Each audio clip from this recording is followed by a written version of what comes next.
T'es prêt, mon chum? Yes, sir. Première entrevue en live? En personne, en fait? Oui, en personne. T'es allé voir JP de Sur deux roues? Oui, mais c'est Zoom. C'est Zoom, ouais, Ouais. c'est ça. C'est différent un peu. C'est différent. Tu vas oublier les écouteurs dans quelques instants. C'est quand même comfy. Martin Parker, aujourd'hui, on te reçoit, puis on va te présenter, puis on va surtout présenter la belle machine que t'as amenée. Tu l'as fait peinturer en Chine pour nous, couleur Physio Vélo. Oui, oui, absolument. Fait que pour ceux qui l'écoutent en vidéo sur Spotify ou sur YouTube, vous pouvez voir le vélo qui est derrière nous. Un vélo ça va, puis c'est la raison pourquoi tu es là aujourd'hui. Il y a plein d'autres raisons pour qu'on fait affaire avec toi cette année. On va pouvoir en parler, dont les souliers qui arrivent à la clinique.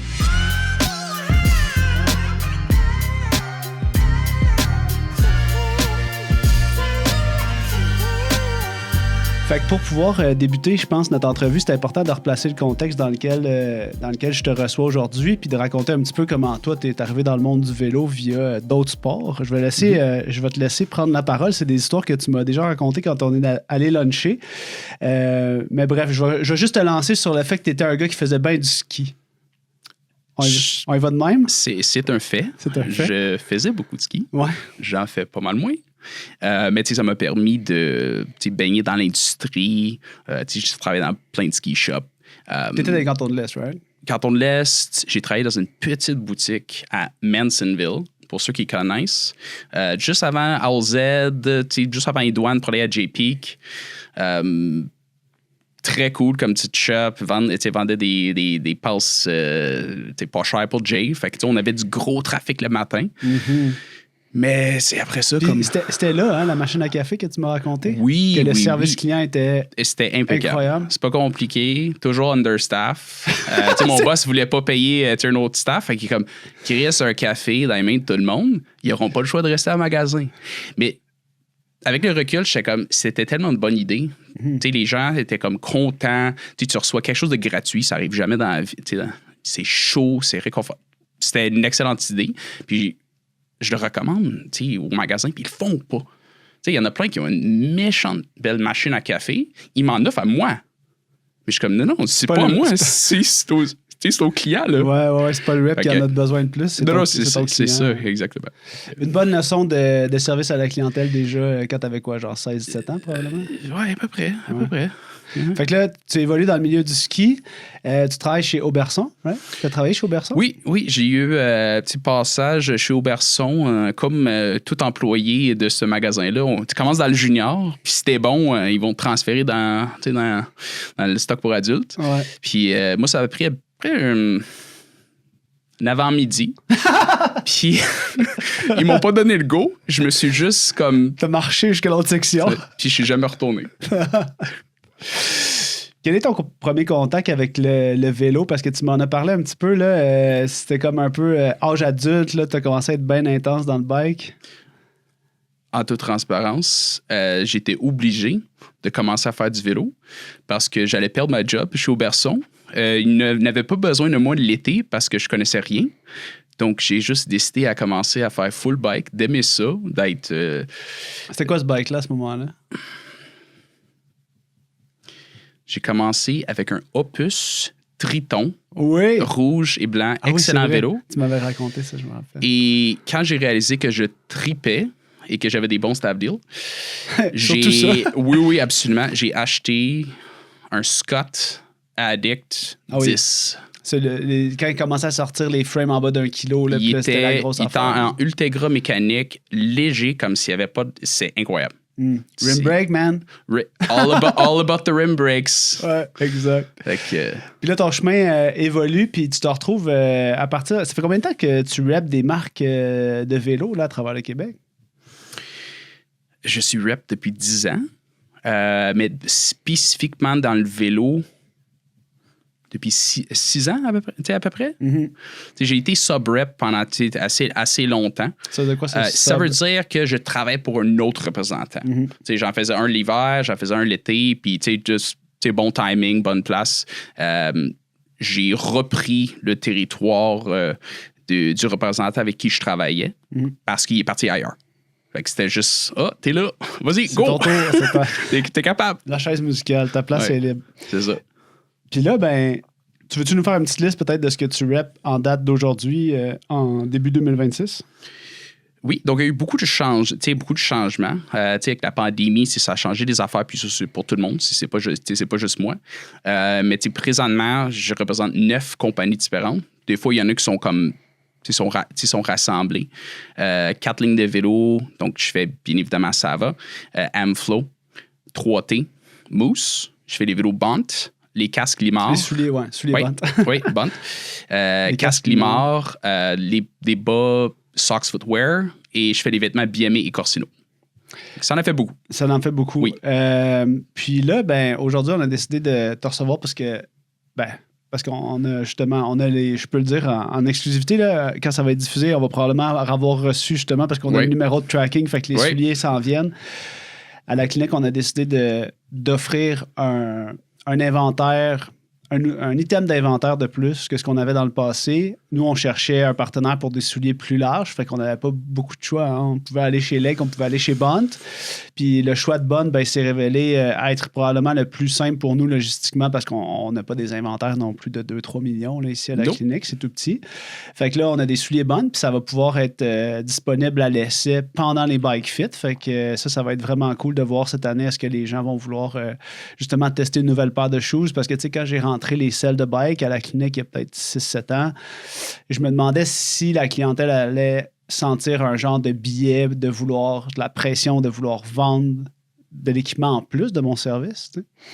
Puis finalement, je pense que c'est bon des fois d'être craintif parce que tu veux que les gens aient la bonne perception, mais finalement, ça s'est révélé être un atout majeur. Puis même si les gens essayent des selles et qu'ils les achètent pas, au moins, ils sont contents d'avoir cette possibilité-là qui n'existe pas ailleurs. Fait que c'est un peu la même chose, je pense, avec les souliers. J'ai vraiment l'impression que ce qui va arriver, c'est que ça veut pas dire qu'on va en vendre des quantités énormes, mais les gens vont au moins avoir la chance de mettre le pied dans une chaussure plus large, puis ça va trotter dans leur tête, puis peut-être qu'ils vont la commander en ligne ou venir l'acheter par la suite. Il y a une question de largeur, mais je pense que ce qui va vraiment faire la différence, c'est le fait que esthétiquement, tu regardes le soulier, ça ressemble à un pied. C'est très anatomique. C'est ça qui fait la différence. Donc, la majorité des gens disent qu'ils ont des pieds larges. Ils ont juste besoin d'un petit peu plus de place dans le toe box. Exact. Fait que ça va être la grosse affaire cette année. Fait que ça, c'est un des... Je dirais pas que c'est mon hot take sur l'industrie, mais c'est le hot take de ce qui se passe chez Physio Vélo. Le succès de ta saison 2026, c'est maintenant que ça se joue. Pendant l'hiver, on peut avoir des douleurs et penser que ça va s'en aller, mais crois-moi, c'est maintenant qu'il faut les prendre en main. Ce que je veux te dire, c'est attends pas au mois de juin pour prendre ton rendez-vous. Ça se peut qu'il soit trop tard. Viens faire ton positionnement dès aujourd'hui chez Physio Vélo. Prends ton rendez-vous en ligne ou appelle au 450-486-3888. Fait que le hot take, justement, parlant des hot takes 2026, ça fait longtemps que je commence à en parler là, cette année, puis on le voit vraiment arriver. Toi, tu le vois dans la quantité de vélos commandés chez les détaillants à travers le Québec. Les vélos Sava qui arrivent, qui sont... comment t'expliques ça aux gens? D'ailleurs, je vais te laisser un peu la parole par rapport à ça. Quand tu présentes ce brand-là, c'est simplement, tu veux résumer ça comment? Comment je présente ça? Quand les gens disent c'est quoi ça, ce brand-là? J'ai une bonne compréhension par rapport à le marché, l'évolution qu'on a vécue, les problèmes que les marchands vivent avec, mais il n'y a personne qui prend action pour essayer de trouver une solution. Mais les solutions ne sont pas faciles non plus. Non. Les prix font aucun sens. C'est rendu ridicule. On revient à mes années chez Auberson. Je vendais des vélos en carbone en 105 à 2500$. Yes. Ça n'existe plus. Ça n'existe plus. Et avec une émergence de nouveaux cyclistes, beaucoup de jeunes, peut-être étudiants. Comme nous. Hein, puis une coche de moins aussi. Exact. Qui commencent à faire du vélo. C'est rendu difficile pour eux de s'acheter un vélo de qualité, un vélo qui vont pouvoir progresser avec. Donc, beaucoup d'achats sur Marketplace. C'est pas évident. Fait que c'est sûr que moi, j'arrive pour voir des marchands que je connais ou je ne connais pas et je présente ça comme une solution. Une alternative aussi. Oui, là. Vraiment. Puis, dans le fond, quand il faut que... Y a-t-il encore de l'appréhension chez le marchand quand tu prononces le mot genre « c'est une marque chinoise ». Y a-t-il encore... C'est quoi les premiers points que tu dois mythe que tu dois défaire quand tu arrives cette question-là? Parce que il doit y avoir un regard ou une parole que tu es comme, bon, c'est le classique, parce que c'est un peu ça aussi le but de te recevoir aujourd'hui. Ouais. C'est que dans la tête de la population, frame chinois égale souvent AliExpress, qualité douteuse, mettons, inspection absente ou moins rigoureuse. Fait qu'il y a quand même plein de choses qui ont changé par rapport à ce qui était une réalité peut-être au début, puis ce qui est encore une réalité si tu achètes des affaires vraiment beaucoup weird sur Alibaba, AliExpress, là, je veux dire. Quand c'est un dixième du prix, il faut se demander des questions. Faut se poser des questions, là, effectivement. Là, ça peut être une copie, mais peut-être une très pâle copie très cassante du truc. Là. Fait que, bref, petit détour pour te revenir avec la question. C'est quoi les premières appréhensions qui arrivent chez le marchand, tu penses? C'est-tu plus les marchands ou les cyclistes qui ont des appréhensions? Les deux. Les deux? Les deux. J'ai l'impression que ce qui aide la cause, c'est en premier lieu le nom. Ça se dit bien. Tu sais, ça va. Puis des fois, j'ai l'impression qu'il y a des Québécois qui se pensent ça vient du Québec, puis c'est comme ça va. C'est comme. Ah ouais? Ouais, c'est un peu drôle. Mais okay. c'est peut-être un peu comme prétentieux, pas correct en lien avec d'autres brands basés en Chine qui font d'excellents produits. Dont le nom est plus difficile à prononcer, mettons. Tu sais en partant. Ça, t'es comme pas sûr ça vient de où. OK. Il y a ça. C'était-tu réfléchi, tu penses? Comme non? Parce que, tu sais, ça dépend de quel marché. Je vais être honnête avec toi. Je devrais savoir. Je le sais pas. Parce que, tu sais, ça dépend du marché que tu démarches. Tu arrives dans une autre langue, puis là, ce nom-là, il est peut-être difficile à prononcer. Ça se prononce bien. Et, tu sais, même avec des consommateurs, l'année dernière, au Salon du vélo, le nombre de fois que quelqu'un est rentré dans le kiosque, hey, ça va, c'est québécois, ça? Ouais, c'est ça. Non. Je l'explique bien aussi. J'ai l'impression que la compréhension entre marque chinoise et une marque manufacturée en Chine, on dirait que c'est la même chose. Mais dit comme ça, on dirait que ça passe comme un peu inaperçu. T'sais, je leur mets sur un pédestal aussi. T'sais, c'est comme rapidement, je leur parle de la grosseur de l'entreprise et qui manufacture pour d'autres marques. Fait que juste pour comme leur faire comprendre, malgré qu'ils devraient le savoir, que c'est quoi la différence entre une marque chinoise qui manufacture en Chine ou une marque américaine qui manufacture dans la même usine en Chine. C'est la même chose. Ben, d'ailleurs, parlons-en peut-être. Jusqu'à un certain point. Là. Parlons-en de cette taille-là de l'entreprise. Tu veux-tu nous donner une idée de grandeur? As-tu déjà visité l'usine, d'ailleurs? Non. Non? C'est-tu sur ta to-do list? Ben, s'ils me permettent, j'aimerais beaucoup ça. Ouais, hein? C'est une compagnie qui m'impressionne, que je trouve très fascinant. L'usine est de 1,5 million de pieds carrés. J'ai fait le calcul, c'est 8 Walmart. Puis pas les petits de région. Là, on parle de 8 Supercenter, genre 10-30 style. Là. C'est gros. C'est vraiment gros. Ils manufacturent combien de frames par année? Ils ont la capacité, des fois c'est une question de main-d'œuvre, mais ils ont la capacité de produire près de 1 million de cadres par année. Je te dirais qu'ils produisent à peu près un demi-million annuellement. Fait que c'est quand même beaucoup de cadres de vélo. Puis ça n'inclut pas les guidons, ça n'inclut pas les roues. Qui sont aussi faites par eux directement. Ouais, okay. Exactement. Toujours en carbone. OK.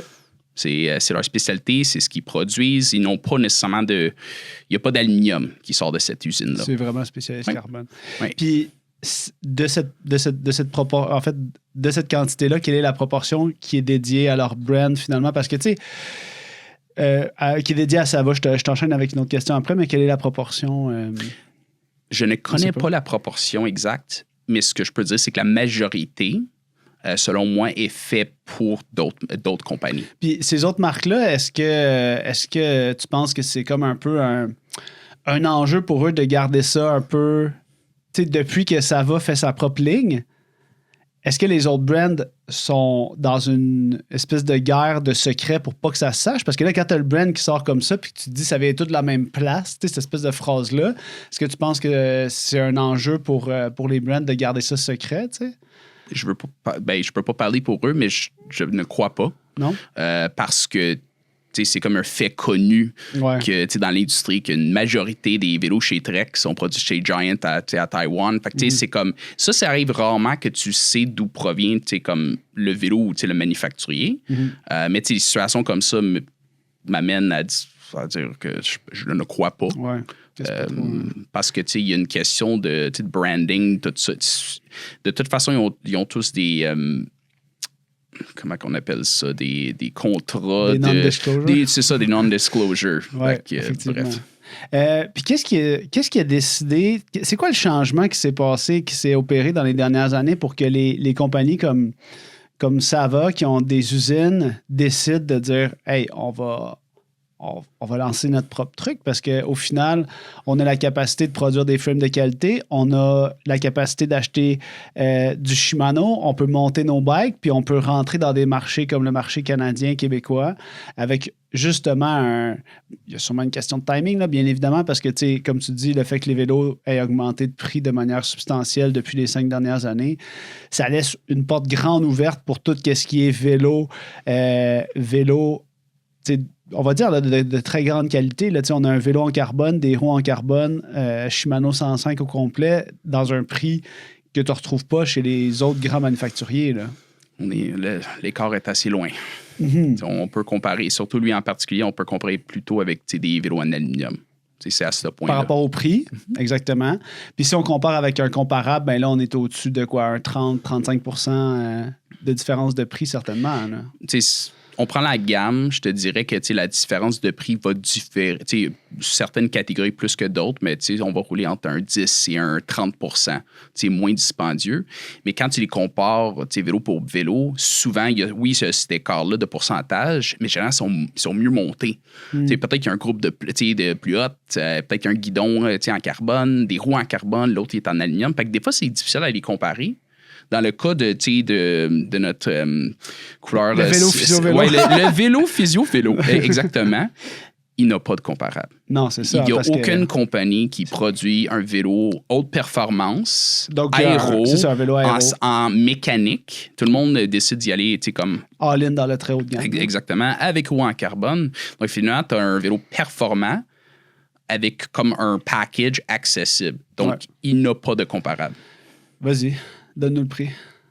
Les gens sont curieux de ça. 3 299 $.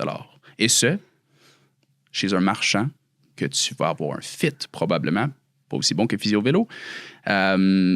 Service. Oui, un service. En fait, tu vas avoir du service. C'est pas un achat en ligne, là. Ce n'est pas un achat en ligne. Exact. Tu as l'expertise d'un magasin qui va pouvoir te prendre par la main, choisir le bon modèle, choisir la bonne grandeur, trouver la bonne couleur qui te convient. Donc, c'est vraiment une expérience comme très rassurant. Oui, exact. Ben, un parcours client qui ressemble finalement à ce que le client recherche. Puis, il n'y avait pas d'option dans d'autres catégories de prix là, récemment. Là. Ben, écoute, l'émergence et maintenant comme le downfall du D2C, c'est que c'est un intermédiaire de moins. Mm-hmm. Donc, c'est certain que c'est moins dispendieux. Mais on a récemment vécu ou réalisé les downsides de ça. C'est que tu achètes un vélo que tu crois avoir sauvé un peu d'argent, ça dépend des douanes, tu le reçois chez vous et tout le monde fait la même chose. C'est que la première chose qu'ils font, c'est d'aller dans un bike shop le faire monter, puis de venir ici le faire fitter. Puis l'affaire, c'est que ces vélos-là aussi ont monté beaucoup en prix 100%. Parce qu'ils veulent les rendre plus désirables. Fait qu'ils mettent beaucoup d'argent en marketing. Ils sponsent des équipes, je ne donne pas de nom, des équipes sur la Tour de France, Alouette. Fait que finalement, l'écart de prix n'est pas si grand, mais ça vient quand même avec tous les enjeux. Un fardeau pour le client qui est énorme. Fait eux, ils arrivent avec, dans le fond, c'est pas compliqué, ils gardent le détaillant. Donc, il n'y a pas de D2C. Dans d'autres marchés, oui, mais pas ici. Ils gardent le marchand en tant que le seul point d'achat possible. Mm-hmm. Mais ils coupent plein d'intermédiaires dans le back-end. Donc, finalement, ils arrivent avec des prix moins chers que du direct-to-consumer en ligne, mais avec tout le service d'un magasin, d'un marchand qui est capable de te prendre par la main puis que tu partes avec le bon produit. Exact. Puis, quand tu parles de ça, moi, je peux pas m'empêcher tout de suite de peut-être te relancer avec la fameuse question, parce que là, c'est comme, OK, parfait, ouais, je peux peut-être avoir un service après-vente puis un service à la clientèle qui a du bon sens. Mais qu'en est-il de, si j'ai un problème au niveau de la garantie, ça va être l'autre chose qui va venir tout de suite en tête au niveau des clients. Fait que est-ce que ça va être une expérience qui est similaire à un autre brand que tu retrouves en magasin qui est plus connu, là, disons? Oui. OK. Je te dirais, si c'est pas identique, c'est meilleur. On travaille avec un distributeur qui est basé à Ottawa, qui s'appelle DN Motors. Ils sont super à l'écoute. Puis, je peux te donner un exemple qui est arrivé cette semaine. J'ai un détaillant qui avait besoin d'une pièce pour un vélo. C'était pas une garantie. Là. C'est quelqu'un a perdu un morceau. On voulait rendre service. Et entre cette demande, entre moi qui relaie l'information, le client a reçu la pièce le lendemain. Donc, c'est rapide, c'est efficace. Donc, c'est la même expérience d'achat. On parlait d'expérience d'achat consommateur, mais c'est la même expérience d'achat pour le magasin aussi, parce qu'il travaille avec un distributeur local. C'est ça, il faut pas qu'il commande direct puis que là, il y ait comme l'espèce de délai là, de shipping. Tu commandes un vélo, tu l'as le lendemain. C'est aussi simple que ça. Exact. C'est assez cool. Comment l'opportunité s'est présentée pour toi de rentrer, de te mettre les pieds là-dedans? Un addon. Comme le reste de mes opportunités dans ma vie. Il n'y a rien de planifié. Puis, qu'est-ce qui t'a fait penser que... Tu sais, parce que c'est quoi, ça fait 3 ans que tu as commencé? 1 an et demi. 1 an et demi? Oui. L'année passée, c'est la première. Mais qu'est-ce qui fait qu'au début, alors qu'on était encore... tu sais, on venait juste de passer comme le pic pandémie, puis là, ça redescendait, puis là, l'industrie se demandait où est-ce que ça s'en allait. Toi, tu voyais déjà, tu avais comme un bon feeling que c'était exactement ce qui allait se passer en ce moment qui s'en venait? C'était-tu ça ou tu étais juste comme, oh, ça me semble vraiment... C'était quoi ton feeling dans le moment? Prends-tu un risque ou parce que là, tu regardes ça aujourd'hui puis c'était comme vraiment un bon mot? Là? Oui. Ben, écoute, tu le voyais-tu comme ça? Tu penses ça? Moi, je vois, tu sais, j'ai vu produit, j'ai vu la valeur que ça offrait et qu'il misait beaucoup sur les vélos de route parce que c'était, tu sais, il y a beaucoup de catégories que suite à la pandémie qui étaient en décroissance et c'était comme pas vraiment le fun, tu sais, pour les marchands ni pour les consommateurs. Mais il y a le seul segment qui a été en croissance et qui avait comme un trou, si on veut, parce que les autres marques ils veulent faire du haut de gamme. C'est pas compliqué. Ils délaissent le plus accessible. Puis je regardais ce qu'il y avait à offrir. J'ai dit, wow, il y a de quoi à faire. Je sais pas c'est quoi le potentiel à moyen et long terme, mais dans l'immédiat, je me disais, c'est sûr, je peux ouvrir des portes. Là. Il y a tellement un gros, il y avait tellement un gros trou ouvert. Oui, fait que moi, c'était produit et j'adore des bons produits, des produits innovateurs. Et j'ai comme l'œil pour des bons produits que le marchand a la capacité. Il aurait besoin de rentrer pour desservir sa clientèle. Mais à ce moment-là, je ne savais pas à quel point il allait avoir un shift au niveau des priorités et vraiment des gros changements dans l'industrie. Fait que c'est pour ça que c'était chanceux. C'est quoi le changement des priorités, justement, auxquelles tu fais allusion? C'est sûr que l'économie va pas super bien en ce moment. Donc oui, il va toujours rester des consommateurs, des clients pour des produits haut de gamme, que ça soit pour des vêtements, que ça soit pour tout ce qu'on... Mais ça reste que la majorité des gens ne sont pas trop regardants par rapport à la marque. Ils veulent acheter un produit qu'ils aiment visuellement. Ça a l'air niaiseux, mais c'est la couleur. Là, ils vont triper sur le look. Mais après ça, ils vont regarder qu'est-ce que j'ai pour l'argent que je dépense. Ils vont vraiment faire des comparaisons. Puis, comme je te dis, avec moins d'argent dans nos poches, c'est sûr qu'on n'est pas plus regardant et ça va devenir la solution pour plein de monde. Et c'est pas juste des vélos plus entrée de gamme, c'est dans toute catégorie. Oui, exact. Tu regardes un vélo en... Parce que là, mettons, on a ce vélo-là qui est comme on va dire le aéro abordable. Oui. On a l'aéro optimisé. On a la crème de la crème. La crème de la crème, le Blade. Oui, exactement. On va pouvoir faire un petit run là-dessus bientôt, toi puis moi. Ça va être un des vélos qui va avoir lieu cette année lors d'un concours. Fait qu'on n'en dit pas plus pour tout de suite, mais bref, suivez ce qui se passe, ça va être gros. Donc, tu sais, on a, même dans cette catégorie-là, de vélos qui est en Ultegra des 2, tout le gros kit, on est dans un prix, là, on va se le dire, bien en bas, pour le Ultegra, par exemple, des 2, bien en bas de 10 000 $, là. Quelque chose qui n'existe pas ailleurs. Là. Non, c'est... On parle du... Écoute, j'aime... Pour moi, c'est bien de connaître ton produit. C'est encore plus important de connaître le produit des autres. Puis oui, effectivement, tu compares même dans le haut de gamme, ceux qui sont les plus proches en termes d'écart. C'est drôle, c'est des brands qui manufacturent leur propre vélo. Donc, tu vois un peu la corrélation au niveau de la marge de manœuvre qu'ils ont. On est à 1500, 2000 $ d'écart, et ça, c'est le plus proche. Parce que là, il est détaillé à combien ton blade en 6700 $ en 2026. Ultegra des deux. Ultegra des deux, guidon en carbone, roue en carbone, un cadre exceptionnellement bien conçu. T'sais, oui, il y a la manufacture, mais à la fin de la journée... Il y a un cool design, on va dire. Un cool design. C'est l'avantage, ils aiment beaucoup, ils trippent sur le visuel. C'est comme c'est flashy. Mm-hmm. Et le Nord-Américain aime ça aussi. Il y a comme un bon fit avec leur priorité en Asie et nous aussi, ce qu'on recherche, ce qui n'est pas toujours important en Amérique du Nord. Ouais. Oui, c'est ça, exact. Tu sais, on en a déjà parlé. La clientèle, l'audience est bien au courant de mon hate des guidons intégrés. Fait que tu m'as parlé aussi de l'option du 2 pièces, là, oui. qui est comme... Parce que moi, ça fait partie des choses qui sont importantes pour pouvoir faire mon travail quand je reçois des clients. Fait que qu'en est-il de cette option-là cette année, en 2026, du 2 pièces? Et vois-tu, le 2 pièces, l'intégré sur papier, ça fait du sens. Mm-hmm. Puis quand tu vends directement sur un site web, c'est flashy, c'est cool. La réalité, c'est que quand notre modèle d'affaires, ici, c'est de travailler avec des marchands et on ne veut pas leur vendre un problème. On veut vendre... Puis ça peut être un paquet de troubles. Ça peut être un paquet de troubles. J'ai fait partie des gens qui ont parlé fort et qui ont décidé pour la gamme entière, pour 2026, d'y aller avec des guidons potence 2 pièces. Exact. Et ce, pour limiter le dommage, c'est avec la croissance qu'on a en ce moment. C'est pour ça qu'on est resté amis.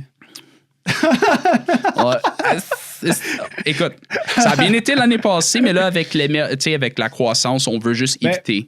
Moi, en même temps, je dis ça, mais il y a des clients qui en veulent. Oui, mais l'intégré, ça va rester, ça va rester disponible. Mais lors de l'achat initial, ça va être du 2 pièces. Exact. Ça va rester un guidon en carbone, mais on trouvait que ça faisait plus de sens que ça soit d'origine avec du 2 pièces et qu'il y avait l'option d'y aller avec un intégré comme upgrade, si on veut. Puis tu sais, j'ai ce point de vue-là, puis tous les gens qui veulent un intégré ne seront pas d'accord. Puis au point que, tu sais, maintenant, on a le service de consultation pré-achat, pré-achat un bike fit pré-achat parce que les gens me le demandent. Fait que, tu sais, sur la rig en haut, je peux faire un guidon intégré puis justement pour le choisir parce que les gens, c'est une demande qu'ils ont. Fait que, tu sais, moi, je peux pas je veux dire, il faut que je suive les besoins des clients puis ce qu'ils veulent. Mais l'option, je pense, de pouvoir starter avec un 2 pièces, trouver ton fit puis une fois que tu es dialed in dans ton position, là, tu fais OK, parfait, j'ai investi la somme nécessaire pour avoir quelque chose que je trouve esthétiquement plus réussi. Mais après ça, je sais que je suis plus limité pour mes changements. Fait que ça, c'est comme un peu... Je sais pas c'est quoi la proportion de gens chez le consommateur, toi, dans ton feeling, qui veulent un intégré, tu penses? Qui achètent un vélo de route, par exemple, comme ça, là. Tu penses c'est quoi? 50%? Beaucoup. Ah ouais, hein? Mais je surligne, veulent. Mais ça veut pas dire qu'ils vont le faire. Ah. Parce que, peut-être que ça fit pas pour leurs besoins. Mm-hmm. Peut-être qu'ils veulent... C'est quand même très cher. On s'entend-tu que tu décides que tu veux faire le switch? C'est la job, c'est ça l'affaire. C'est que c'est la job de câblage. On parle d'une autre histoire. Là, comme moi, je dis tout le temps aux clients, je dis, ça dépend. Qu'est-ce que vous voulez faire avec votre bike? Vous voulez faire du bike ou être au bike shop? Non, mais des fois, je dis, il faut que tu fasses des choix parce que... je veux juste que la personne soit consciente que quand elle fait un choix, ben, ça vient avec des trade-offs, autant positifs que négatifs. Fait qu'il faut que le client soit bien informé de ça. Puis moi, c'est un peu ça mon travail. Comme je te dis, tout le monde en parle, mais il n'y a pas tout le monde. Le nombre de personnes qui en parlent, c'est un grand pourcentage, mais ça reste que ceux qui vont à l'action, c'est pas une majorité. Puis vraiment dans du 2 pièces, là, l'avantage, c'est aussi de pouvoir probablement garder les prix plus accessible parce que tu es sur une pièce qui coûte moins cher ou il n'y a pas tant de différence finalement? Légèrement. C'est léger, c'est ça, parce que ton guidon est déjà en carbone. Léger, uniquement à cause de leur modèle d'affaires. Parce que s'ils avaient à acheter OEM, donc d'une marque, et l'installer sur le vélo, là, la différence serait hallucinante. Exact. Mais étant donné que les guidons sont faits in-house, donc sont faits par eux, par Sava, oui, il y a une différence. Ça, je te l'accorde, mais c'est pas quand énorme. même... C'est pas C'était un énorme. peu ça ma question. Je me C'était disais pas que une question... Donc, c'était pas une question financière. non. Exactement. C'était vraiment pour simplifier l'offre et de rendre les vélos beaucoup plus faciles au niveau de Pour le modification détaillant. et qu'on reste amis. C'est Fait que, surtout voilà. Surtout ça. Ouais. En 2026, Gabriel, Guillaume et moi, on continue sur notre lancée en vous donnant au moins un podcast par semaine, sinon plus. N'hésite pas à t'abonner pour être sûr de rien manquer. Donc, on a parlé du service après-vente, on a parlé de la garantie, on a parlé des pièces, on a parlé du support. Fait que, tu sais, le distributeur... attends, tu m'as dit Motors, quelque chose Motors? DN Motors, oui. qui est à Ottawa. Fait que, tu sais, service super rapide. Si on se projette puis qu'on retourne en Chine, on retourne en Asie, qu'en est-il des certifications ISO par rapport à la qualité puis tout? Ça a évolué comment, ça, dans les dernières années par rapport, encore une fois, à cette idée qu'on a eue au début, peut-être il y a 10 ans, mettons 2016. L'arrivée de copies sur les sites comme de revente, AliExpress. On en est où, ça, dans le processus maintenant, dans les usines, par rapport à la qualité? Parce que je pense que les gens, c'est quasiment un podcast juste pour rassurer les clients, Ouais. là, au final, rendu là. Mais on est rendu où dans de ce standard de qualité-là appliqué dans les usines? Il va toujours rester de la boîte en ligne. Exact. Ça, il faut que les gens le sachent. Puis je pense qu'on et n'est pas en c'est- train de dire qu'il n'y aura pas de boîte en ligne. Non, il faut juste faire attention. Puis des fois, tu sais pas. Peut-être que tu achètes quelque chose de bien.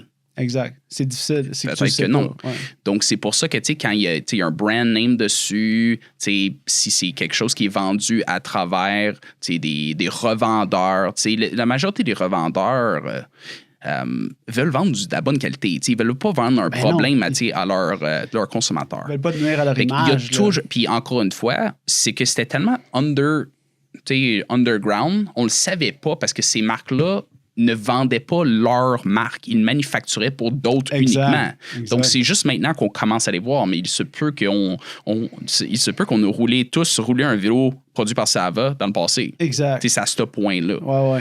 Donc Puis, vas-y. j'allais juste dire que puis, dans le cas de Sava, ben, ils continuent d'aller chercher toutes les certifications nécessaires. Tous les vélos sont homologués UCI. Donc, ça veut dire qu'ils ont été testés par du monde qui ne travaille pas in-house. Donc, si eux, ils disent que c'est bon, ben, c'est bon. Il peut être coursé, mais c'est aussi, ça rassure le monde. Sava, c'est un des premiers qu'on va voir vraiment se démocratiser au Québec comme ça dans les boutiques. Il y en a d'autres qui s'en viennent, j'imagine. C'est sûr que ça va s'en venir. Oui. Ouais, c'est comme inévitable là, parce que... Oui, mais il y a un mais. OK. C'est que la majorité produisent des cadres. Ils n'ont pas tous une ligne de montage. Donc, ça veut dire que d'avoir des bikes complets, ça, il y en a beaucoup moins. Je crois. Parce que ce qui arrive, c'est que des manufacturiers Des gens qui d'autres achètent- qualités, il y en a plusieurs. Mais des gens qui sont prêts à acheter un cadre, c'est 1% des cyclistes, même pas, tu sais. Fait que c'est Les pas, magasins, ici, c'est à part si tu es un magasin high-end et tu peux comme amener le client par la main, lui faire un café. Un montage. Commencer par un café qui a une très bonne machine. Exact. C'est sûr qu'il y a un rocket. Là. C'est sûr qu'il y a Puis- du lait d'avoine. Là, Ouais, dans le shop. oui. Ouais. Écoute, du sucre brun, tout le kit. Puis, à ce moment-là, on handpick le C'est ça. frame, les composants. Oh, crank arm un petit peu plus court. C'est comme, il n'y a pas de fin à ça. Oui, mais ça, c'est une infime partie du marché. Ouais, fait que la capacité d'assembler des bikes complets puis d'avoir justement une entente comme ça, parce que ça, c'est un bike 100% Shimano 105 quand même. Là. Fait que, avant hier, encore une fois, j'ai un ami qui m'écrit puis qui me dit je veux changer mon bike puis tout. Puis là, j'ai dit ben là, j'espère que tu vas venir me voir pour être sûr de choisir la bonne taille, un ami du secondaire. Tu sais. Puis là, j'ai dit ben c'est quoi tes critères? Tu sais, il dit je suis allé au bike shop. Il dit qu'est-ce que toi t'es rendu 10 000$? J'ai dit ouais, ben là, wake up. Oui, là, man. et plus. Tu sais, genre ton trek d'il y a 12 ans d'aluminium, c'est sûr qu'il existe comme plus dans le line-up au magasin. Fait que là, tu sais, moi je trouve que tout ça pour parler du 105 parce qu'il dit moi je veux juste de quoi, pas d'électronique, puis je veux reliable. Je suis comme c'est facile.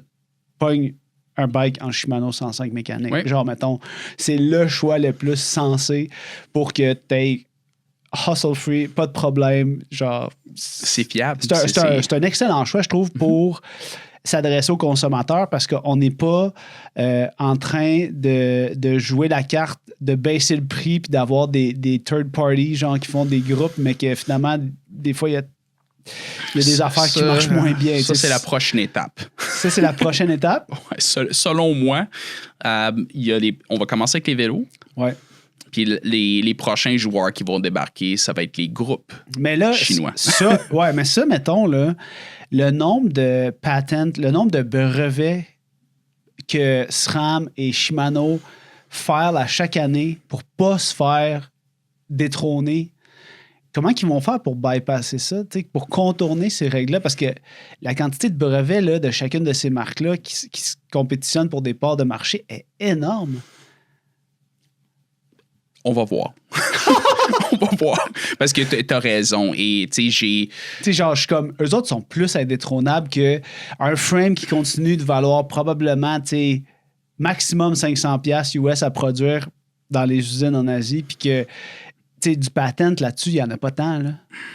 Du patent sur des frames, non? Attends, c'est quoi le sous-texte? C'est que, moi, je me fie plus à d'autres industries. OK, vas-y. Et dans d'autres industries, des industries qui ont été dominées par des marques européennes et des marques... alors, tu parles de l'industrie automobile, mettons? Moto. Ouais, moto. Moto, là, c'est un des meilleurs exemples avec CF Moto. Ils vendent plus de produits que BRP, là. C'est une compagnie chinoise. Donc, on s'entend dessus que tout le monde avait le gros jeu jusqu'à temps qu'eux, ils débarquent. Puis, tu sais, ça s'est passé dans d'autres industries aussi. Donc, comme l'industrie de la voiture électrique. Là, pareil. Ça a été quoi je te ramène au Québec, ça a été quoi le sentiment des détaillants quand tu as débarqué avec ça? Ça dépend lesquels. Ça dépend lesquels, ouais. Fait que c'était quoi la réaction la plus positive, puis après ça, tu me feras la plus négative, mettons la plus... La plus positive, tout le monde les trouve beaux. Ça, c'est certain. Ça aide. On dirait que c'est comme fictif quand tu le vois sur un ordinateur. C'est comme des fois le flash. Vrai bike, ça existe. Ils sont tous pareils. Ils prennent trop de flash. Tu vois même pas la couleur. Lui, sérieusement, il est répugnant dans notre catalogue. Mais en vrai, c'est comme... Wow. Je suis d'accord. Tu l'as rentré avec Nick. J'étais comme, man, ça look pas mal ça à la photo. Physio-vélo. Mais tout le monde, c'est comme, sont beaux. Et je peux pas dire qu'il y a vraiment eu des réactions négatives. C'est beau et tout le monde finit avec c'est louche. Parce qu'après ça, on parle de comme la valeur, puis ça comme, exact. Attends, c'est ce prix-là. Exactement. C'est cette espèce de narratif-là qu'on a tellement été habitué d'avoir un narratif qui nous amenait à un prix beaucoup plus élevé qu'effectivement, tu sais, moi, je suis content de pouvoir en parler avec toi, tu sais, comme souvent, puis de pouvoir le voir comme ça, puis de pouvoir justement, d'avoir l'expérience que les gens pourront aller voir en magasin, en fait, c'est ça l'avantage. T'es comme, OK, man, finalement, ce narratif-là, il existe. Il faut que tu le vois. C'est ça. C'est vraiment ça. Ouais. C'est vraiment ça. Fait que ça, c'est la réaction positive. C'était quoi la réaction la plus genre... Ben, vois-tu, puis ça m'est pas arrivé souvent, mais tu sais, des magasins, puis je pense qu'eux aussi, ils n'auront pas le choix nécessairement de changer un peu leur approche. C'est ça ma prochaine question. Qui misaient beaucoup sur des brands québécois. Élisée, qu'est-ce que tu veux dire? De miser sur des brands québécois dans leur offre. Ah, oui. Le problème, c'est que maintenant, si on considère ce qui est disponible, tu peux pas tout avoir. Ben, tu sais, moi, mettons, quand je pense à ça, je pense l'année passée au bike qu'on a fait tirer, tu sais, le Opus, qui était un bike en aluminium, Fortitude en 105. Encore une fois en 105. Je suis comme un petit faible pour le 105 mécanique. Ouais, c'est correct. Puis, tu sais, je veux dire, c'est un super bon produit, mais la chose que je me fais le plus demander en clinique quand on fait les bike fit pré-achat, puis les géométries sur mesure, les gens, là, ils veulent... Tu sais, quand ils commencent dans le bike, la seule chose qu'ils veulent, c'est un bike en carbone. C'est genre leur critère principal. Ouais. J'ai été surpris? Non, j'ai pas été surpris. Parce que c'est le narratif qui est présent partout. Sur les tu sais, j'ai comme l'impression des fois que pour te rendre à l'étape où ce que moi je me fais un frame sur mesure en acier, ben c'est comme le full circle de genre avoir essayé toutes les bikes possibles du marché pour faire comme qu'est-ce que je peux faire qui est vraiment unique, ben je me fais un bike à moi, tu sais. Fait que c'est comme juste c'est juste à travers ça, mais c'est sûr que le critère, tu sais, c'est pour ça que ce brand-là va tellement marcher, c'est parce qu'il répond aux critères, puis en plus quand tu dis man les roues sont en carbone, là, le monde ils virent, là. Ils sont comme, voyons donc. Ben, moi, j'ai l'impression que c'est aussi la faute des compagnies. T'sais, dans le sens que les compagnies veulent vendre cher. Fait qu'ils ont comme un peu discontinué, comme, ou, ils veulent plus comme toucher à l'aluminium. Mais je ne comprends pas, ce move-là. Moi non plus. Ben, c'est une question de profitabilité. C'est une question de profitabilité, mais c'est parce que, Mané, oui, si tu réussis à te positionner dans la haute gamme, tu réussis à augmenter tes profits. Mais jusqu'à quel moment, parce que la quantité que tu vas vendre va être moindre, à un moment donné, tu vas avoir comme un moment où peut-être tu n'auras plus la majorité des parts de marché, puis là, tu n'auras plus d'offres middle entrée de gamme. Puis genre, tu sais, en tout cas, moi, je comprends là, que à un moment donné, c'est des décisions, mais tu sais, je sais pas, à quand le retour, mettons, d'un milieu de gamme, tu sais, pour... Dans un futur près, je pense qu'il l'a pas tout de suite. C'est que le modèle, le modèle d'affaires dans le bike world en ce moment est troublé. Ça fait pas de sens. C'est qu'il y en a beaucoup qui ont comme pas le choix. Dans le sens avec tous les intermédiaires qu'il y a au niveau des manufacturiers, des firmes d'ingénierie pour le design, d'acheter des potences chez Cell, c'est comme... Ça fait en sorte que le vélo est très cher, ça fait en sorte que ça leur coûte très cher. Il faut qu'ils le vendent très cher. Ils n'ont pas beaucoup, il n'y a pas beaucoup d'options. Là. Donc, ça reste que, OK, on va essayer de sauver les meubles, on va vendre des vélos plus dispendieux. Fait que finalement, il n'y a plus personne qui veut toucher à des price points et des builds et des vélos en aluminium, évidemment, pour la majorité des cyclistes. Puis il n'y aurait pas un avenir dans lequel un gros brand là, comme Trek, tout ça, pourrait dire hey man, on ouvre notre usine. On dirait que c'est la seule manière qu'ils peuvent venir à concurrencer ça. Ben, c'est parce que, oui, mais c'est parce que... On le fait, man! Non, mais là, on parle de capital. C'est parce que là, oui, on parle d'argent, on parle de main-d'œuvre. Et pas juste la main-d'œuvre, la main-d'œuvre spécialisée. Qualifiée pour faire ça. Là, écoute, pas de dire que ça se fait pas. Ben, en fait, comme tu l'as dit, chez Sava, leur capacité, c'est 1 million, mais c'est la main-d'œuvre qui restreint la capacité. Fait que, tu sais, au final, il faut que tu aies les gens qui sont capables de faire du carbone. Là. C'est un métier genre... C'est pas juste d'avoir des humains qui sont capables, qui ont 2 bras, 2 jambes. Là. Et c'est des gens qui sont calés là-dedans. C'est ça. Ils savent comment... C'est un travail de minutie. Minutie. C'est, surtout que c'est une compagnie qui achète son carbone raw et qui fait la pré-imprégnation in-house. Il n'y a pas tous les manufacturiers qui ont cette expertise-là. C'est sûr que tu l'achètes pré-imprégné, puis après ça, il faut qu'il reste dans des conditions optimales, tout ça, mais c'est cher, mais c'est plus facile après. Eux, ils l'achètent, pour sauver de l'argent, mais ils ont la main-d'œuvre qualifiée pour le manipuler et ça donne une meilleure constance. Homogénéité, en produit. Et puis c'est ça, parce qu'ils sont capables de tout à la même place, de partir du raw product. Ouais. Pas de dire que ça se fait pas, mais là, il y a bien des moving parts. Non, je ne crois pas que la majorité des compagnies pourraient survirer et tout d'un coup commencer à produire leur propre vélo. Ils n'auront pas le choix de continuer d'être avec leurs partenaires actuels, mais il y a des marques présentes, mais pas juste ça, qui ont cette marge de manœuvre-là. On parle de Giant, qui est pas mal celui que tout le monde connaît. Puis qui ont quand même, on doit le dire, là, ils sont concurrentiels dans leur prix quand tu regardes par rapport aux autres. Giant ont toujours été ceux qui pouvaient feature, genre d'emblée. Ça a été les premiers à mettre Power Meter, tout le gros kit sur les bikes. On parle d'une historique très similaire à Sava, mais ça comme sur un niveau beaucoup supérieur. Mais en premier lieu, c'est un manufacturier. Et c'est par la suite qu'ils ont commencé à commercialiser leur bike, donc Giant. Mais encore à ce jour, ce qui leur donne leur competitive advantage, c'est ils manufacturent leur cadre, ils font leur propre roue, leur guidon, c'est un gros client, ils sauvent sur l'économie à l'échelle. Et encore une fois, c'est parce qu'ils produisent des quantités faramineuses de vélos pour d'autres brands. Ça leur donne du leverage avec leurs partenaires, que ce soit avec SRAM, que ce soit avec Shimano, que ce soit avec... les mythes. En magasin, C'est un brand qui est difficile à se battre contre. Et ils ont du branding. Ouais, c'est ça. Ça reste quand même désirable comme marque. 100%. Peut-être un peu moins sexy que Trek, mais ça reste que Giant font un beau, un produit de qualité, sont beaux, sont bien conçus, et si les pros sont capables de dérouler, ben c'est correct. Toi aussi. Moi aussi. Tantôt, tu parlais du narratif que les détaillants devraient, qui devront adopter, dans le sens que les boutiques qui ont décidé de passer leur tour là, pour rentrer des compagnies comme ça, ou moi j'en vois là, un petit peu passer des fois sur les réseaux, un petit peu là, il y a d'autres marques là, je pense à Elves, je pense à Charles Ouimet avec son Winspace. Là, c'est sûr que Winspace n'est pas encore rendu en magasin, là, mais il y a d'autres compagnies qui s'en viennent en magasin comme ça.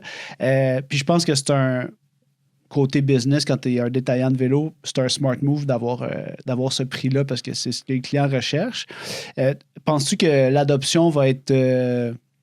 combien de temps tu penses que ça va prendre avant que les détaillants au Québec adoptent ce narratif-là puis que ce soit un peu partout, qu'il y ait justement des Chinese-owned brands qui rendent ça?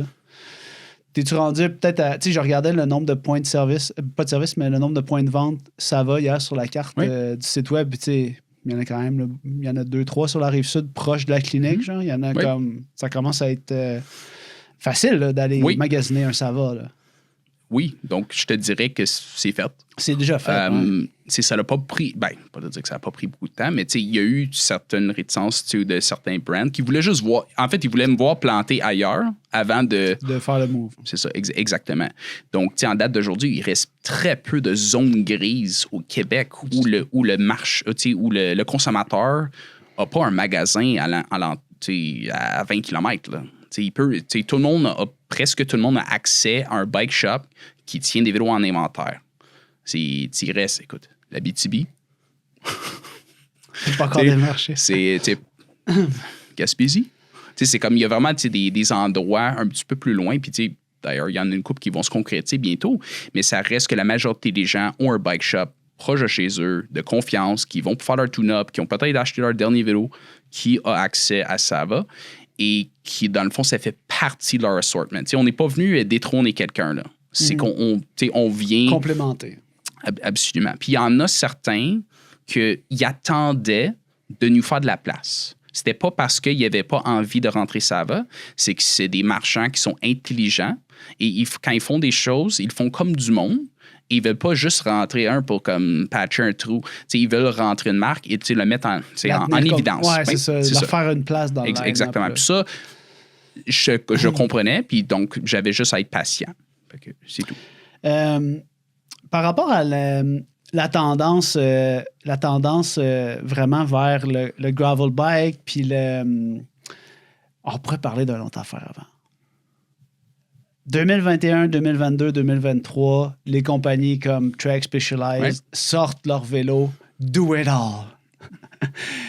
Il n'y a plus de vélo aéro, il y a genre le vélo léger qui devient aéro, puis ça, c'est un bike pour tout faire. Puis j'enregistrais d'autres podcasts, puis j'étais comme, en rétrospective, t'en regardes ça, puis ça a été genre un genre de glitch dans la Matrix, genre pendant comme 2-3 ans. Puis là, les brands sont comme, hey, finalement, on était mieux de segmenter le marché. C'était plus profitable, c'était plus genre les clients. Je suis pas sûr que les clients ont répondu tant que ça. Tu sais, les cyclistes au Québec avaient le goût d'un do-it-all, tu penses-tu? T'en regardes ça en rétrospective? Moi, je regarde ça plus comme un choix pour réduire le nombre de SKU. J'ai l'impression que d'accord. Faut-tu dire c'est quoi un SKU? Oh, pardon, excusez, je parle comme un rep. Là, c'est comme un peu, je sais pas, un peu, comme un robot. Là. Dans le fond, il y a une gamme X, mais c'est plus profitable ou plus facile de présenter une gamme Y qui est plus petite. Donc, j'ai l'impression que en prenant un aéro, puis prenant un climber, puis faire garrocher un... C'était pas une décision nécessairement qui était parce que le consommateur cherchait ça. C'était vraiment comme on simplifie l'offre. Oui, parce que là, on est trop tête dans toute notre... Mais c'est vrai qu'il y en avait trop. Là, on dirait qu'il y en a comme pas assez. Il y a comme. Puis il y a des marques qui font. Je trouve qu'il y en a qui le font mieux que d'autres. C'était correct de réduire, mais je pense qu'il y en a qui ont été un petit peu trop agressifs au niveau de leur consolidation de modèles. Ouais, c'est ça. Par rapport à ça, est-ce que tu penses que en date d'aujourd'hui, là, on voit le vélo de gravel qui explose, puis genre, vélo de gravel, il explose, mais aussi, il se segmente. Il explose-tu tant que ça? C'est ça la grande question. Mais, en fait, c'est un peu comme, peut-être, ce que tu dis, le cockpit intégré, il y a beaucoup de gens le veulent, mais est-ce que tout le monde va le faire, tu sais?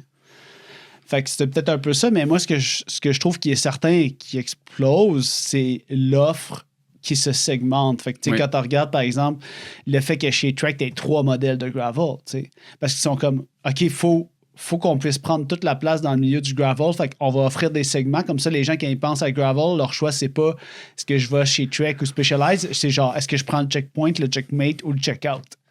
Oui. Je sais pas si ça, c'est une réflexion qui se tient. Je sais pas s'ils vont en vendre. Moi, quand je regarde le checkout, j'ai bien hâte de voir s'ils vont en vendre parce que c'est comme une offre. J'espère qu'ils n'en ont pas trop. C'est lui avec la suspension. Avant et arrière. Oui, arrière. Comme je suis pas à jour. C'est pas grave. Comme celle des Trek Super Caliber, tu sais, de cross-country. Oui. OK, là, je viens de replacer. Parce que ça, c'est un produit... c'est un produit qui est attrayant pour toi puis moi parce qu'on est geek de bike, mais est-ce que je l'achèterais, est-ce que je le roulerais, c'est vraiment une autre question.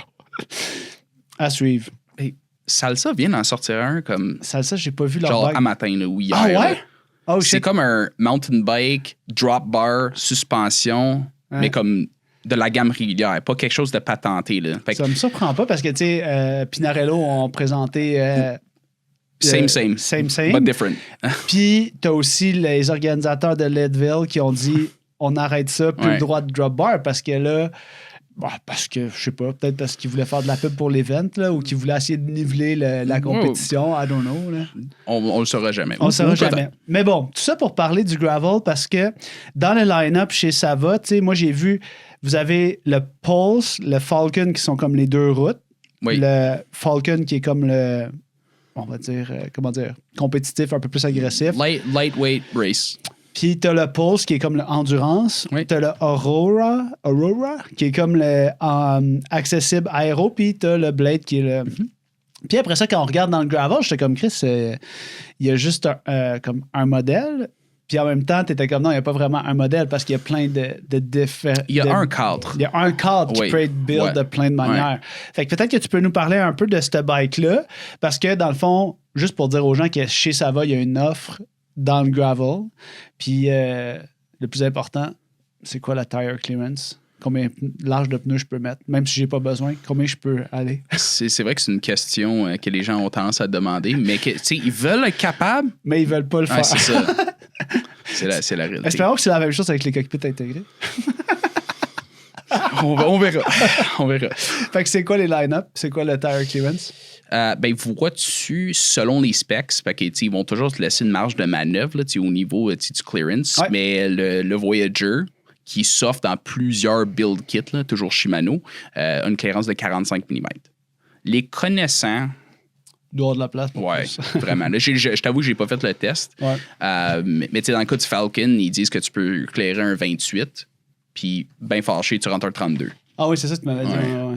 Un peu sketchy, mais 30, ça rentre super bien. Donc, je suis certain, selon la marque aussi, et selon les roues utilisées, parce que on s'entend que tout le temps de la roue, le pneu va se déformer différemment. Ouais. Généralement, c'est plus généreux que qu'est-ce qui est écrit. Qu'est-ce qui est recommandé. Puis ces bikes-là sont montés de 4 builds, tu m'as expliqué? En tout cas, il y a ce qu'on importe et ce qui est disponible, c'est-à-dire, mais dans le fond, on en a pour tous les goûts. Là. On parle d'un GRX 2x10, 1x11, 1x12, 2x12, 1x12 D2, 2x12 D2. Fait que tu couvres et bien évidemment une version flat bar. Ouais. C'est comme, c'est cool de dire que c'est un gravel bike. Tout le monde en fait un, mais la réalité, c'est que il y a beaucoup de gens qui l'utilisent comme commute, un fast commuter, un hybride performant, très haut de gamme. Puis le Pulse, combien il clear il peut être large comment les pneus sur le Pulse? Ben, même chose. Qui est l'endurance? Selon les specs, on parle de 38 mm. OK.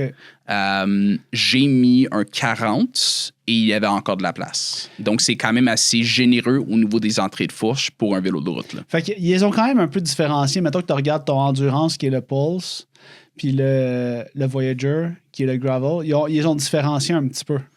Tu sais, pour être sûr qu'il n'y a pas trop d'overlap. Parce que souvent, les gens, ce qu'ils vont faire, j'ai l'impression, comme tu dis, ils l'utilisent pour tout faire. Parce que, tu sais, moi, mettons que j'aime faire ça du gravel, mais c'est vraiment light, mon gravel. Ben, tu sais, souvent, je vais me dire, hey, peut-être mieux de m'acheter un bike endurance puis de clearer des 38 parce que, comme, il y a 8 ans, quand j'ai eu un bike de cyclocross, je roulais du 33 puis je trouvais ça bien en masse, tu sais. Et moi, j'ai juste l'impression que quand les vélos de route étaient relativement, en fait, étaient très limités avec des freins à jantes, qu'il y avait un besoin pour du gravel, là. Et les gens rentraient dans une boutique de vélos, c'est comme je fais un peu de tout et je veux que ça soit confortable. Ben, en fait, confortable et versatile. Fait que c'était comme gravel bike. Ouais, je comprends. C'était comme la solution. Mais fast forward à aujourd'hui, c'est que ce même client-là a les mêmes prérequis. Puis ça marche sur endurance 100%. Ouais, mais on s'entend-tu, là? C'est qu'ils font 90% de leur riding sur l'asphalte, puis ils font genre le 100 B7 à l'automne. Là. Fait que c'est comme... Là, tu es en train de me dire tu vas t'acheter un gravel pour aller rouler sur l'asphalte tout le temps. Ouais. Fait que, tu sais, maintenant, avec des... Puis je veux dire, 38, hey man, c'est parce que... c'est gros, là. Si t'étais... Ben, c'est parce qu'en même temps, peut-être que nous, on est habitués à rouler tellement petit que tout est gros, là, mais tu sais, dans un sens... Ben, non, mais c'est vrai que, tu sais, quelqu'un qui, tu sais, c'est vraiment comme pur gravel, 38, c'est skinny, là, tu sais, parce qu'il roule du 50, là. Ouais. Mais ça reste que, là, pour la majorité des gens, c'est bien en masse. Fait que, tu sais, des vélos d'endurance, que maintenant, c'est plus all-road, tu sais, c'est plus sexy. Tu sais, endurance, on dirait que c'est lent. All-road, c'est cool. Tu sais, c'est comme... C'est vite. Ça fait-tu du sens? Je comprends. Ouais. Mais... Ce all-road, ça a une géométrie endurance. On dirait que le wording a changé. T'es un spécialiste du branding. J'avoue que... Parce que la all-road, c'est comme... Non, mes besoins sont spécifiques. Ouais. Dis-moi pas qu'il fait tout faire. La plupart... Écoute, là, tu sais... Écoute mes besoins, Martin. C'est soit t'as 2 vélos ou la majorité des gens un vélo de route avec de la bonne clairance, ça fait la job. Fait que le vélo all-road n'est pas mort. Avec une géométrie endurance. Ben, c'est pour ça que quand tu as parlé « Hey, gravel is hot », j'étais comme « C'est-tu si hot que ça? » C'est-tu vraiment ça? Ben oui, c'est que tu sais, avec des vraies courses dédiées, c'est pas juste « Je veux plus me faire raser par des chars. » Je peux être versatile. Là, c'est pour ça que tu regardes Trek en introduisant les gravel plus axé performance pour complémenter le checkpoint qui est un petit peu plus aventure parce qu'il y a une émergence de course de gravel. Exact. Dans mes autres lignes, j'ai... T'as l'UCI. C'est ça, là. Puis, tu sais, il y a maintenant... T'as 3T, là, parlons, c'est ça, 3T. C'est parce que 3T, quand ils ont sorti le premier Exploro, c'était le premier aéro gravel. En fait, on va se dire les vraies affaires. They created fast gravel. Ouais. Puis ça, c'est rendu que c'est rendu un segment. La plupart des brands vont avoir un plus aventure, plus versatile, et on va avoir la machine de course. C'est un vélo de route qui éclaire un 50. Là. C'est des géométries inspirées de la route. Ouais. Puis ça, je trouve que ça fait beaucoup de sens. Parce que ça, c'est un aspect de la gravel qui est en croissance. Vraiment. Fait que t'es d'accord avec le choix de mon collègue Philippe qui s'est acheté un Checkmate. C'est un cool bike. C'est hot. Le paint job est nice. Ah, ils sont sick. Peu importe ton niveau de performance, si tu es un sportif passionné et que la douleur en ce moment t'empêche d'atteindre tes objectifs, viens nous voir à la clinique. Physio Vélo, c'est une clinique de physiothérapie, une équipe de passionnés comme toi qui vont pouvoir t'aider à solutionner tes problèmes et te rembarquer dans ton sport le plus rapidement possible. Appelle-nous dès maintenant au 450-486-3888. Hot takes, est-ce que les tubeless, c'est mort? Je pense pas que c'est mort. Est-ce que c'est une demande de l'audience, des clients, des cyclistes au Québec? Oui. C'est une demande? Oui. Est-ce que tu penses qu'ils savent dans quoi ils s'embarquent? Pas toutes. Mais tu peut-être que ça va réduire pendant une couple d'années, ça va revenir. Là, c'est comme, OK, il y a tout le monde qui tripe sur des tubes en TPU. C'est comme, des fois, on ne sait pas vraiment ce qu'on veut. Oh, on est plus dans la saveur du mois, là. Oui. Fait que, oui, effectivement, ça fait partie du questionnement de beaucoup de cyclistes quand ils magasinent un vélo. Il est tubeless ready ou il est ce qui est le cas chez Sava? Est-ce que c'est... Tubeless compatible. OK. Donc, il est pas... Bref. Mais je pense pas que ça fait partie des... Moi, tu vois, quand les gens commencent, là, je pense pas que... Je pense que c'est tellement intimidant quand tu t'achètes un premier road bike, là, tu sais, comme... Mais, ce client-là, peut-être qu'ils le demanderont pas. Je généralise ça en disant que tout le monde allait demander la question. Donc, eux, ils s'en foutent. Et plus que tu vas dans le high-end, plus que peut-être cette personne-là a déjà une set de roues qui permettent ça. C'est ça qu'ils vont installer sur le vélo. Parce que, peu importe le vélo que tu achètes, tu achètes un Cervélo qui va venir avec des roues reserve, peut-être une set de zip à la maison que tu tripes plus dessus, qui est déjà monté tubeless, là.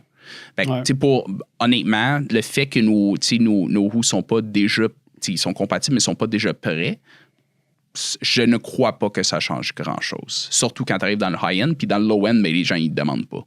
Ou ça fait pas partie de leur prérequis. Non, clairement. C'est quoi le client type que tu as vu dans l'année 2025 qui s'est terminée? C'est qui le client qui achète un Sava?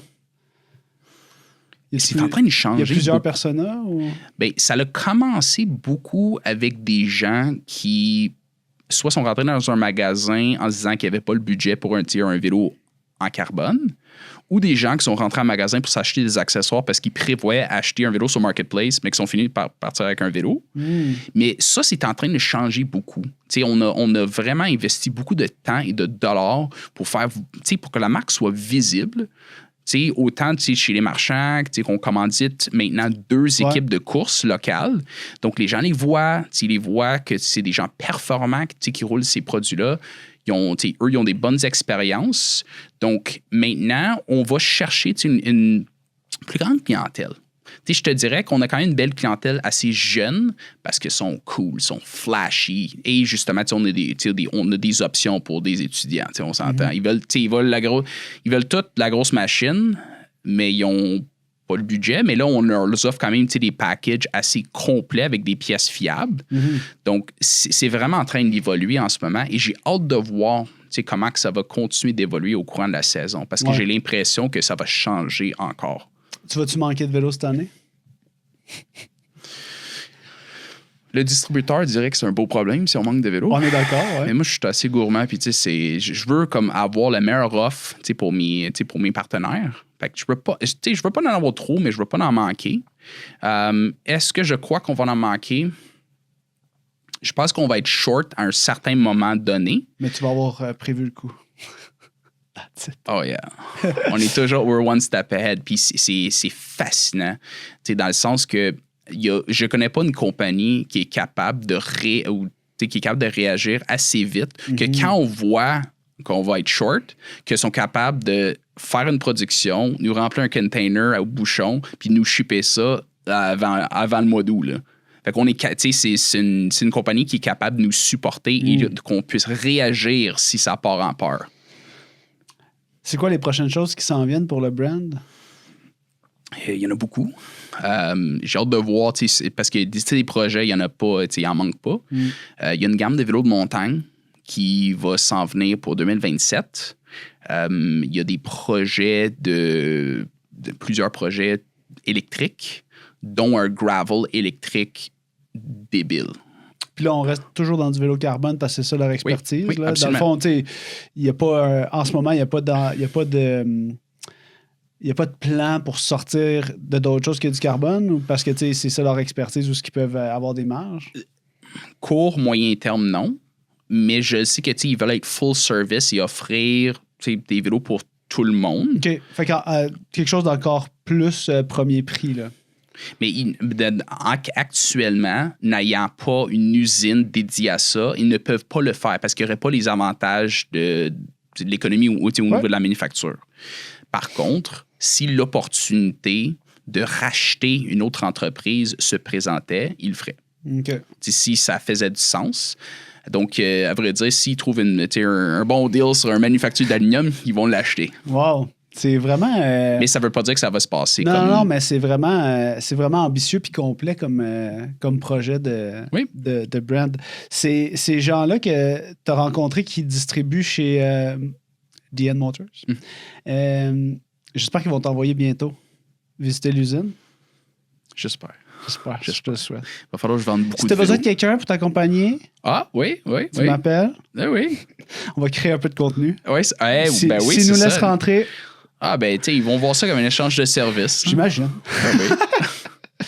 Qu'est-ce qui arrive chez les détaillants pour les 5 prochaines années? On ouvre un peu nos questions vers la fin, vers le futur de l'industrie au Québec.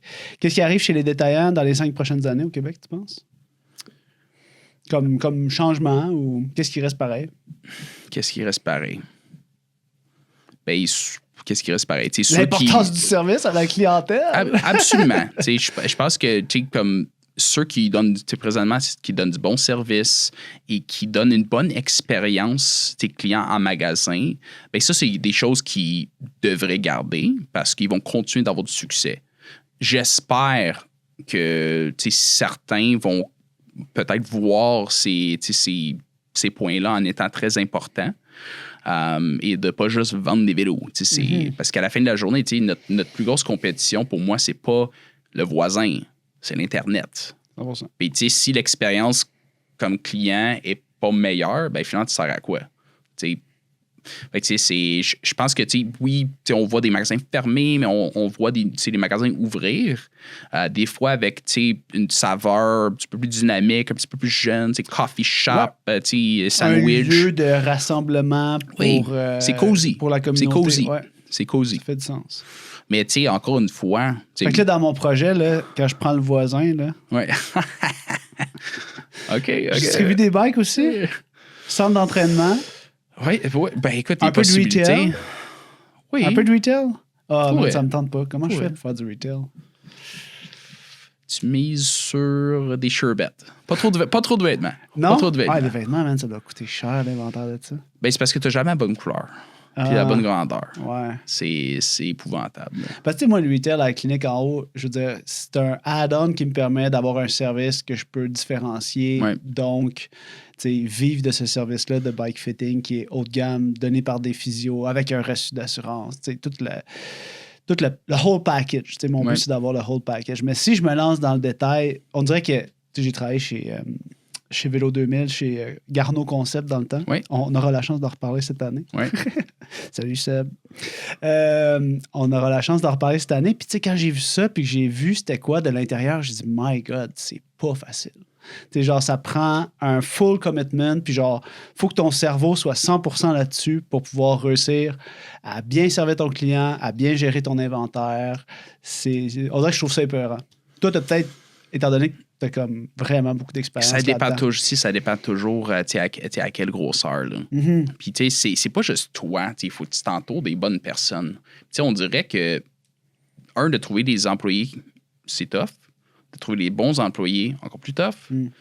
Puis de trouver des bons employés qui veulent travailler et qui rentrent le matin, encore plus tough. Fait que, c'est comme de trouver des gens de confiance que tu peux... Parce que, tu as un one-man show, ça a ses limitations, là. Mm-hmm.